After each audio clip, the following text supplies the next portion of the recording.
की तिलावत करेंगे। कलाम मुकद्दस में यूं लिखा है, जब तुम अपने हाथ फैलाओगे तो मैं तुमसे आंख फेर लूंगा। हाँ, जब तुम दुआ पर दुआ करोगे तो मैं तुम्हारी ना सुनूंगा। तुम्हारे हाथ खून आलूदा हैं। खुदावन के जिंदा कलाम के पढ़े जाने के वसीला से, सुने जाने के वसीला से हम सब पर खुदा की बरकत हो। आमीन आमीन। आज तालीमी मैसेज दूंगा, ठीक है, ताकि हम सीखें। कलाम को क्या करें? सीखें। जब यीशु ने कहा ना, जो बातें तुमने मुझसे सुनी उनको बता, उनको ये तालीम दे, तो अब से लेकर हमेशा मैं तुम्हारे साथ हूँ। आज वो हिस्सा कलाम का पाएंगे जिससे हम खुदावंद को अपने साथ रखते हैं। यहाँ 750 साल पहले, जीसस के आने से 750 पहले, ईसाया नबी एक नबूवत करता है और कहता है उन जमाने के लोगों के लिए वो कलाम उस जमाने के लोगों के लिए भी था और हमारे लिए नबूवती कलाम है। यहां लिखा है, मैं सारे आपको समझाना सकूंगा, मैं इसके तीसरे हिस्से को कोशिश करूंगा। इसके 3 हिस्से में आते थे। पहला हिस्सा जो है उसमें लिखा है, हाँ तुम दुआ पर दुआ करोगे तो मैं ना सुनूंगा। दूसरा हिस्सा है कि मैं क्या करूंगा? मुंह फेर लूंगा। और तीसरा हिस्सा ये है, इसका कारण ये है, मैं ऐसा क्यों करूंगा कि तुमसे चेहरा छुपाऊं। इसका कारण ये है कि तुम्हारे हाथ खून आलूदा है। और आगे जाके पढ़े तो लिखा है, तुम्हारी उंगलियां बरकतदारी से आलूदा है। तुम्हारे हाथ तो खून आलूदा है। अब देखना ये है कि क्यों कहता है नबी, हमने तो कत्ल नहीं किया, लेकिन बाइबल मुकद्दस में लिखा है कि हाबिल का खून आज भी जमीन से पुकारता है कि मेरे खून का बदला लिया जाए। अब मैं आपको थोड़ी डिटेल दूंगा। आदम ने गुनाह किया तो मौत आई, क्या हम उसमें गिरफ्तार नहीं? गिरफ्तार है। आदम को खुदा ने कहा कि तू खाकर फिर खाक में लौट जाएगा, क्या हम इसमें शामिल है? फिर खुदा ने यह भी कहा कि तू क्या करेगा, बहन को भी, फिर हमारी माँ या हवा को भी कुछ सजाएं दी। सो मैं इस टॉपिक को नहीं छेड़ूंगा। मुझे जो छेड़ना है वो ये बताना है कि जो पीछे से मुकर्रर हुआ, लोग कहते हैं वो अपने किए की सजा पाएंगे, लेकिन कुछ चीजें ऐसी हैं जो अभी तक भी हमारे ऊपर जुआ है, जैसे बच्चे में जिबिलत होती है कि वो पैदा होते ही रोता है उसको रोना कोई सिखाता नहीं है, वो रोना शुरू कर देता है। उससे पेशाब करना, पोटी करना कोई सिखाता नहीं है, वो वैसे सब कुछ करता है। ऐसे ही कुछ चीजें पीछे से चली आ रही हैं। लेकिन नबी कहता है तुम्हारे हाथ खून आलूदा है। अगर मैं आपको आगे लेकर जाऊं मत्ती की इंजील में, तो उस इंजीली बयान में जो लिखा है कि जीसस को पकड़कर बादशाह के पास लाए। जीसस को पकड़कर बादशाह के पास जब लाए तो बादशाह ने कहा मैं इसमें कोई गुनाह नहीं पाता, कोई गुनाह नहीं पाता। अच्छा है कि मैं आपके हवाला दूं ताकि आप अच्छे तरीके से समझ सकें। मत्ती की इंजील उसका 27 बाब उसकी 24 आयत की तिलावत करूंगा। जब पिलातुस ने देखा कि कुछ बन नहीं पड़ता बल्कि उल्टा बलवा होता चाहता है, तो पानी लेकर लोगों के रूबरू अपने हाथ धोए और कहा मैं इस रवास्तबाज के खून से बरी, तुम जानो। मैं इस रास्तबाज के खून से बरी हूं, तुम जानो। जब हम कोई काम करने के चक्कर में होते हैं तो हम पर कुछ जुनून होता है। बादशाह कहता है इसका कत्ल तुम पर है, शोखे कहते हैं इसका कत्ल हम पर और हमारी औलाद की गर्दन पर है। उन्होंने अपने औलाद को फंसा दिया। मैं सारी घर साथ जी कुछ छेड़ ली हो ना, मैं तो पतरस दी कलीसिया तो मैं तो बनी इसराइल कौम दे खुदा खास कबीले का बंदा। यहाँ लिखा है कि हमारे बाप दादा ने खुद उसके ज़ूर ये कहा कि इसे तू मसलूब कर, सलीब दे। वो उसने अपने हाथ धुला लिए, वो बरी हुआ, लेकिन हमारे बाप दादा ने कहा इसका खून हमारे और हमारी औलाद की गर्दन पर। अब एक और दिल में बात चल रही है, और वो ये है कि हम कहते होंगे कि हम तो उस वक्त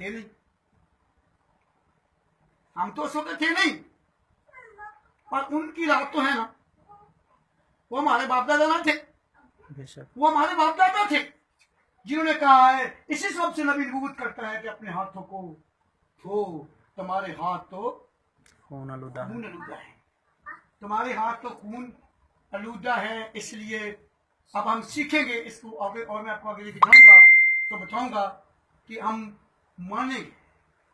अगर मैं माल की किताब के अंदर आपको लेके सुन, चलो माल की भी के अंदर भी चलती है, एक और वाला देखो ताकि अच्छे तरीके से सीख। माल की किताब, इसके अंदर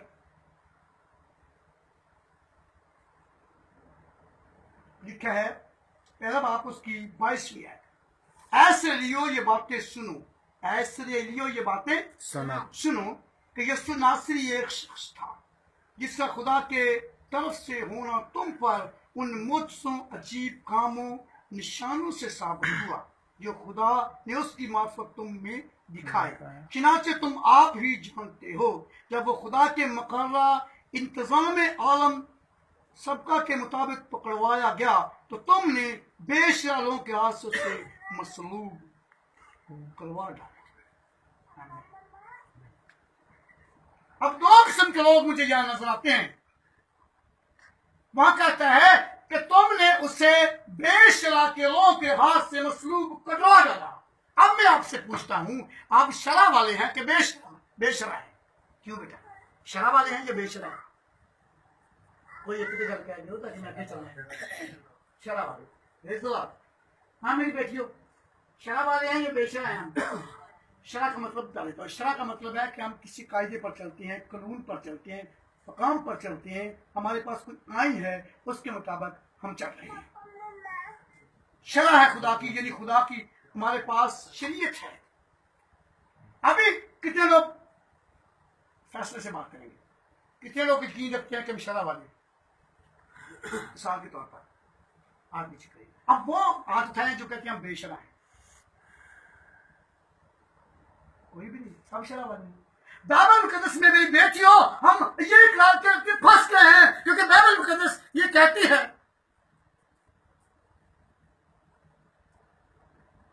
यहां पे समझ जो पट में पढ़ा है वहां लिखा है, तुमने उसे बेशरा लोगों के हाथ से मसलूब करवा डाला। अगर हम शरा वाले हैं तो यीशु नासरी के कत्ल करवाने वाले हैं, अगर बेशरा है तो करने वाले हैं। और शरा वाले लोगों ने, आलमा ने बाइबल को अपना, बाइबल वाले लोगों ने क्या किया, यीशु मसीह को मसलूब करवा दिया। बेशरा वो हैं जो बाइबल से बाहर लोग थे, शरा वाले वो हैं जो बाइबल को मानते हैं। शरा वाले, अगर हम कहें कि हम बेशरा है तो भी हम कातिल हैं, हमारी गर्दन पर उसका खून है। अगर कहें कि शरा वाले हैं तो भी हम पर क्या उसका खून है। अब ये कैसे जाएगा, मैं आपको थोड़ा पीछे लेके जाऊं जी। इसमें अजया लिखा है कि तुमने मसीह को कत्ल किया, जिसका मतलब है मंसूब, एक मंसूब को कत्ल किया। तुमने खुदा के क्या किया, मंसूब को कत्ल किया है। खुदावंद भी किया और मसीह भी किया, मालिक को भी किया और मसीह को भी किया। निजात हिंदा को कि तुमने क्या किया, कत्ल किया, क्योंकि उनके अंदर एक हिस्ट्री उन्होंने सुन रखी थी। आप अगर दूसरा सैमुएल देखें तो उसमें लिखा है कि खुदा का बंदा एक बादशाह था, तो उसने क्या किया, अपने आप को नेज़े के ऊपर झुका लिया। क्या किया, नेज़े के ऊपर झुका लिया। स्टोरी पढ़ूंगा तो टाइम ज्यादा लगेगा, मैं फिल्मी पैगाम दे रहा हूँ। वहां लिखा है कि उसने अपने आप को क्या किया, नेज़े के ऊपर झुका लिया और उसकी जान नहीं निकल रही थी। उसके पास से एक शख्स गुजरा और उसने उससे मिन्नत की कि आ मुझे कत्ल कर दे, मेरी जान नहीं निकल रही। उसने आगे बढ़ा, उसे कत्ल कर दिया, उसके बाजू का कंगन उतारा, उसका ताज उतारा, और ताज उतार कर वो शख्स जो था वो खुदा के मंसूर यानी खुदा के बंदा दाऊद के पास लेकर आया। और जो उसने कहा ये तो उसका कि तो उसका है, उसने मेरा क्या कहा था पता है? उसने कहा है, उसने कपड़े फाड़ के फेंक दिए। दाऊद ने अपने कपड़ों को फाड़ा और मातम करने लगा और कहा सुनो सुनो, इसने इकरार किया है, खुदा के मंसूर को कत्ल कर दिया है, इसको अभी कत्ल कर दिया जाए। उसी वक्त उन्होंने उसको कत्ल कर दिया, क्योंकि वो जानते थे किसी मंसूर का कत्ल करना जो है, कत्ल करने वाले को कभी माफ ना किया जाएगा, कभी माफ ना किया जाएगा। जब उनको ये पता चल गया कि हमसे बहुत बड़ी गलती हो गई है, तो उन्होंने क्या किया? नताइज में हम उसके नताइज देखेंगे कि नताइज में उन्होंने क्या किया। हम ईमाल की किताब की दूसरे बाब में आएंगे, ईमाल की किताब उससे दूसरे बाब में आएंगे, और वहां लिखा है बस इस्राइल का सारा घराना, यानी इसके माल के दूसरे बाब के अंदर उसकी 36 पढ़ रहा हूं। बस इस्राइल का सारा घराना यकीन जान ले, खुदावन ने उसी यस्सु को जिससे तुमने मसलूब किया, खुदावन भी और मसीह भी, जिसे तुमने क्या किया? खुदावन ने और मसीह को मसलूब किया। जब उनको ये पता लगा कि हमने मसीह को मसलूब कर दिया, वो दौड़े चले आए और आकर रसूलों के कदमों में गिर गए और कहने लगे भाइयों, हम क्या करें कि निजात पाएं, हम क्या करें कि ये खून हमारी गर्दन से उतर जाए। हमने गुनाह किया है, हमारे बाप दादा ने हमें फंसा दिया है। सारे आंदने असि उसे मिशन दी, सारे कहते ने ओ साड़ी मिशन सी, तुम्हारे बाप दादा कितने अक्लमंद थे, गलती करके फौरन कलाम को सुनते ही मान गए। आज तो कई कई महीने की कई साल कलाम सुनते रहते हैं, कलाम को मानते ही नहीं, कलाम को कबूल करते ही नहीं। फौरी उन्होंने किया, वो भाइयों के कदमों में आके गिरे और कहा भाइयों हम क्या करें? और पतरस ने कहा तुम में से हर एक जिन्होंने किया था वो तुम में से हर एक अपने गुनाहों की माफी के लिए यीशु मसीह के नाम पर बपतिस्मा लो तो रूह कुदस इनाम में पाओगे। क्या आप ईमान रखते हैं कि जब नाले का रूह कुदस जुओं को तोड़ता है? जी, शायद भी किसी में लिखा कि मसा जुओं को तोड़ देता है। उसने कहा कि अब तुम ऐसा करो कि अब तोबा करो, तुम में सारे क्या करो? तोबा करो। हमारे बाप दादा ने तो फौरी तोबा कर ली और हम आ गए पुलिस के हाथ में। उन्होंने तोबा की और उसी रोज 3000 आदमियों ने पतरस और उसके साथियों से बपतिस्मा लिया। आमीन। और पहली कलीसिया में मिल गए। पहली कलीसिया में क्या हो गए? मिल गए, शामिल हो गए और जमात पड़ गई। सो वो तो अक्लमंद थे। उन्होंने फिर साथ ही पतरस को सिखाया, पहली बात तो तुम तोबा करोगे, दूसरी बात में तुम क्या करोगे? बपतिस्मा लोगे गुनाहों की माफी का। जब बपतिस्मा ले लोगे तो यूं समझ लो कि आपके स्कूल की एडमिशन होगी। फिर पाकुल का मसा तुम पर आएगा, रूह कुदस आएगा जो तुम्हारे तमाम जुओं को तोड़ डालेगा। आमीन आमीन। यूं इस तरह हमारे हाथ धोए जाते हैं। फिर हम क्या हो जाते हैं? हमारे हाथ क्या होते हैं? साफ हो जाते हैं। हमारे गर्दन क्या हो जाती है? साफ हो जाती है। हमारे जुए क्या होते हैं? टूट जाते हैं। और बाइबल में तो ये लिखा है उसके दुश्मनों को वो कभी भी माफ ना करेगा। इस ऊपरी वाली आयत में लिखा है वो अपने दुश्मनों को उसके दुश्मन, किसके दुश्मन? यीशु मसीह के दुश्मन, मंसूर के दुश्मन। उसके अभी आपने देखा कि हमारी गर्दन पर खून है तो अभी दुश्मन है ना, वो अपने दुश्मनों से बदला लेगा। वो उनके पांव की राख होंगे। जब तक दुश्मन है यीशु के पांव की राख है। और जब हम बपतिस्मा के वसीला से, रूह कुदस के वसीला से हम बदल जाते हैं तब राख नहीं रहते, यीशु मसीह की शाही कौम में बदल जाते हैं और उसके बेटे उसकी बेटियां बेटे बन जाते हैं। आज मैंने ये सिखाया है कि किस वक्त से हमें ये लेना जरूरी है, क्योंकि हमारे बाप दादा ने हमें फंसा दिया। और नबियों ने कहा था माँ बाप ने अंगूर खाए और उनके दांत कटे हुए। यानी इस वक्त से आदमी से भी आपको बताया कि आदमी पर मौत का गुनाह तो आज आप हमारे पास नहीं ये तो इब्राहिम आंदा है, इब्राहिम के बरकते तुझे दूंगा, तेरी नस्ल को बरकते दूंगा। तो फिर उस वक्त आते कहते हैं हम इब्राहिम के हैं, उस वक्त इब्राहिम के बन जाते हैं। तो जो हमारे बाप तो जिसको धक्के मार के निकाल दिया था उसके नहीं बनते, उसकी सजाएं हम पर है, उसकी सजाएं हम पर है ना, जी बेटियों पर भी और मर्द पर भी। जी जी सो मेरे शिष्यों, इस जुए को हम तोड़ सकते हैं, हमारे पास अख्तियार है। और जिस तरह कई सारे बाप को क्या मिला थी ना कि दरख्त, इस बाग के दरख्त में से उस दरख्त का फल ना खाना, उसके पास अख्तियार था, खा ले या ना फिर खा- से छोड़ छोड़ दे। आज हमारे पास भी अख्तियार है। मैं तमसील के बाद बताऊं, एक तमसील देता हूं। एक शख्स था और वो बड़ा चालाक था, उसका दिल कह रहा था कि आज मैं ना एल्डर साहब को या खुदा के बंदा डीकन को या इंतजाम भी था या पास्टर था, एक बिना बंदा था, उसे फंसाने के चक्कर में उसे क्या कहा, जाके मुट्ठी उसके सामने खोली। उसे कहता है बता मेरी मुट्ठी में क्या है, मेरी मुट्ठी में क्या है? वो शख्स कहता है मेरी मुट्ठी में क्या है, यानी उसे दिखाने लगा मेरी मुट्ठी में कितनी है। अच्छा तुमको नहीं पता, मैं बताता हूँ इसमें क्या है, कितनी है। चल आसान बात बता दे।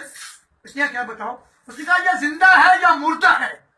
उसने कहा जिंदा है या मुर्दा है। मुर्दा है। वो दिलाई से भरा हुआ शख्स था। उसने कहा सुन, इसकी जिंदगी तेरे हाथ में है, आमीन। चाहे तो इसे मार दे, चाहे चाहे छोड़ तो दे, जिंदा छोड़ दे। छोड़ दे। ये आपके अख्तियार और हाथ में है, चाहे खुदा की बादशाही ले लें और चाहे जुआ अपने ऊपर लेकर दोजख में चले जाए। अब बादशाही आपके चुनाव में है और दोजख भी आपके चुनाव चुनाव में है। जहाँ चाहे जो चाहे उसे ले ले। क्योंकि लिखा है, क्या ईमान रखी हो अंजीर पर? जी अंजीर पर मान रखे हो? जी जी। अंजीर पर मान रखने वाला हर शख्स पर मोहम्मद लाजम हो चुका है कि जो इंजील पर खुशखबरी पर ईमान लाए, बपतिस्मा ले, वो नहीं जाता, बाकी कोई भी ना पाए। बाइबल कहती मैं नहीं कह रहा ऐसे ना शिव भाई जी। कि जो ईमान लाए बपतिस्मा ले वो निजात पाएगा, और जो ना लाए वो मुजरम ठहराया जाएगा। जाएगा। यानी तौबा से पहले एक चीज है, मैं खुद ये थोड़ा सा टॉपिक दूंगा आपको ताकि आप बरकत पाएंगे। तौबा से पहले भी कुछ करना पड़ता है। तौबा से पहले यीशु मसीह का कानून कथी में लिखा है, पास रजू लाओ, यानी अपने रुख को, मोड़ लो, संबंध को मोड़ चेंज करो। आप हलाकत की तरफ जा रहे हैं, अपनी संबंध को चेंज करो। तौबा पहले बस तौबा रजू लाओ, फिर कहता है, फिर उसके बाद क्या है, तौबा करो। एक सबूत, एक और सबूत देता हूं आपको। अगर आप यूना के झील के अंदर भी देखेंगे तो वहां पर भी लिखा है, बस वक्त पूरा हो गया खुशखबरी पर ईमान। वक्त पूरा हो गया, अब गुंजाइश रिश्ता खुदावंद यीशु मसीह के मुंह से निकला है कि कोई गुंजाइश नहीं है, नालायकी की गुंजाइश नहीं है। वक्त खत्म हो चुका है, पूरा हो चुका है, तुम्हारे पास कोई उजर बाकी नहीं है। खुशखबरी पर कहता तौबा करो और खुशखबरी पर हाँ जाए सारा अंजीर पर बाइबल कहती पहले तौबा करो फिर थोड़ा अंजीर के माने कि जे यीशु मसीह दी मुकर्रर रस्मात बपतिस्मा नहीं चलेंगे तो थोड़ा यीशु